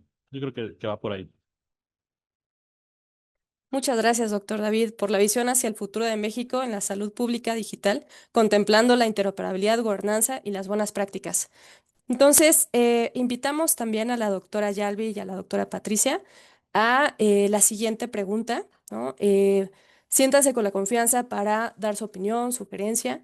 Y la pregunta es, ¿qué decisión regulatoria en ciencia de datos y analítica debería tomar México en 2026 para garantizar la salud pública digital? Entonces, empezamos primero con la doctora Yalvi, por favor. ¿Cuál sería su opinión? Bueno, antes de crear la regulación, creo que sí necesitamos primero crear los foros de expertos para discutir lo que se está haciendo en otros países y qué sí podría funcionar en México y con nuestra propia regulación y política, porque obviamente las medidas pues tienen que ser de acuerdo a nuestra situación particular, ¿no? Que no, o sea, no lo que funciona en Dinamarca pues nos va a funcionar necesariamente en México, ¿no? Entonces yo sí creo que antes de eso hay que primero juntar a este tipo de expertos, ¿no? Empezar a documentar y tratar de, como en todo, siempre hay lecciones aprendidas de cosas que ya se han implementado en nuestro propio país, recordarlas, este, y también pues planear los potenciales riesgos de hacer o no hacer cosas. O sea, digo, habría que pensar un poco exactamente de qué es lo que se quisiera, regular, pero así para cualquier cosa, como a grosso modo, ¿no? Muchas gracias, doctora Yalvi. Doctora Patricia, ¿cuál sería su opinión? Yo creo que estamos frente a muchos retos para México, pero también creo que si pensamos que todo tiene que estar arreglado para iniciar sería un error. Creo que la pandemia nos dejó muchas buenas lecciones y entre una de ellas fue justamente que no tenemos que tenerle miedo al uso de los recursos digitales. Justamente David nos puso varios ejemplos, como es el caso de la telemedicina, que se tenía como todo listo y realmente hasta que hubo la necesidad de hacerlo, se empezó a aplicar y la gente se dio cuenta que podías tomar clase desde lejos, que puedes hacer trabajo desde casa, que puedes hacer muchas cosas usando la tecnología digital. Creo que lo que sí tenemos son brechas muy grandes, en cuanto a acceso a conexión, a tecnología, etcétera. Y creo que eso sí es de las muchas cosas que sería uno de los retos más grandes, la inversión, porque al final eso va a traer consigo muchísimos beneficios para toda la población y para el país en lo general. Creo que a lo mejor mientras los más grandes estamos tomando nuestras reservas, los chavitos ya todo el mundo usa o ya está digitalizado, entonces creo que nada más es como poner las reglas claras y los objetivos, porque la necesidad ahí está, y yo creo que a lo mejor a lo que más me iría, y estoy convencida de ello, que el acceso a la información debe ser gratuita y universal, el acceso igual que al internet como tal, y que podamos promover el que cada vez haya más infraestructura para que ya esto sea un hecho, porque ya se usa, ya es algo que es parte de la vida de todo ser humano. Entonces, pues ya nada más es aplicarlo. Es un poco como el miedo que se le tenía a inteligencia artificial, pero pues usándolas donde nos vamos dando cuenta las limitaciones, los alcances y sobre todo las famosas áreas de oportunidad, ¿no? Donde podemos mejorarlo. Pero pues ya estamos ante una realidad que nos alcanzó, entonces pues es usarla, literalmente. Muchas gracias, doctora Patricia. Sí, o sea, como ustedes lo han estado comentando, las brechas en cuanto a los diferentes niveles socioeconómicos y también las determinantes sociales es un reto para todos y también para el alcance de la salud digital. Doctor David, ¿usted qué piensa? Pues bueno, yo ya lo mencioné hace ratito, o sea, yo creo que ya se está tratando de hacer algunos impulsos, o por lo menos se está empezando a, a que la visión pública sea para disminuir estas brechas, ¿no? Ya veíamos que, aunque haya mucho internet en la Ciudad de México, pues todavía hay muchas comunidades apartadas que no tienen este mismo. Entonces yo creo que hay que consolidar esto y ya de parte como de los profesionales de la salud o de la gente que estamos dentro de estos foros o estas áreas.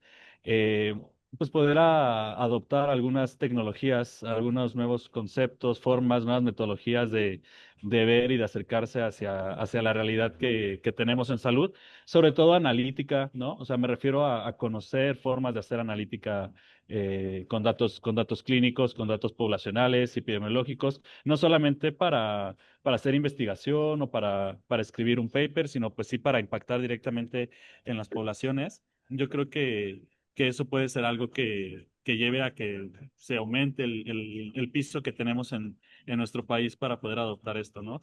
Eh, la famosa alfabetización digital, ¿no? El hecho de entender qué es lo que hay, cómo lo podemos empezar a implementar, ya no solamente viéndolo desde lo lejos, sino pues ya pues desde la trinchera que cada uno de nosotros y nosotras tengamos en nuestro trabajo, ¿no? Entonces, yo creo que en México y otra de las experiencias que tenemos acá sobre todo es el abasto de medicamentos, el abasto de insumos en salud para que esto pueda llevarse a cabo. Y pues por lo menos desde acá, pues tratamos de gestionar mucha analítica. O sea, hay un equipo de datos bastante grande dentro de muchas de las instituciones en donde se intenta resolver este tipo de problemáticas. Y entre más equipos de este tipo haya en demás instituciones, en más áreas, en todos los niveles, pues creo que se pueden empezar a resolver algunos de los problemas que tenemos y poder pues ya no llevar esto desde la teoría, sino ya a la práctica, ¿no? Eh, ya no solamente desde el laboratorio, desde el escritorio, sino pues a toda la población. Yo creo que va por ahí lo que tendríamos que hacer el próximo año o tenerlo como meta, por lo menos. Muchas gracias, doctor David. Pues escuchándolos, ¿no? Y solo a manera de un resumen como muy, muy sucinto. Pues justo hoy conectamos tres ejes temáticos que juntos construyen el futuro de la salud pública digital en México y su liderazgo regional. O sea, la integración ómica clínica poblacional, que nos ha compartido la doctora Yalvi, la traducción de ciencia básica hacia ciudadanía y experiencia del usuario vía la aplicación AIRE, Ciudad de México, compartido por la doctora Patricia, y la visión operativa de interoperabilidad, gobernanza y métricas de valor por el doctor David. Entonces, este es un puente entre evidencia, decisiones y bienestar colectivo. Muchas gracias, doctores, por ayudarnos a transmitir problemas complejos de salud poblacional en palabras sencillas. Ahora tenemos nosotros como pacientes o usuarios la responsabilidad del autocuidado y la apertura en la transformación digital en el sector salud público y privado. México puede pasar de pilotos aislados a escala nacional y de consumidor de tecnología a referente latinoamericano en salud pública digital. Gracias, doctora Yalvi, doctora Patricia y doctor David, por mostrarnos la ruta y a ustedes por construirla con nosotros. Muchas gracias por su tiempo, audiencia, y por darse el espacio para compartir con nosotros en este foro y resolver en él todas nuestras dudas. Vamos a estar realizando foros para aprovechar el espacio de comunicación e innovación del uso responsable de la tecnología en la salud pública y privada.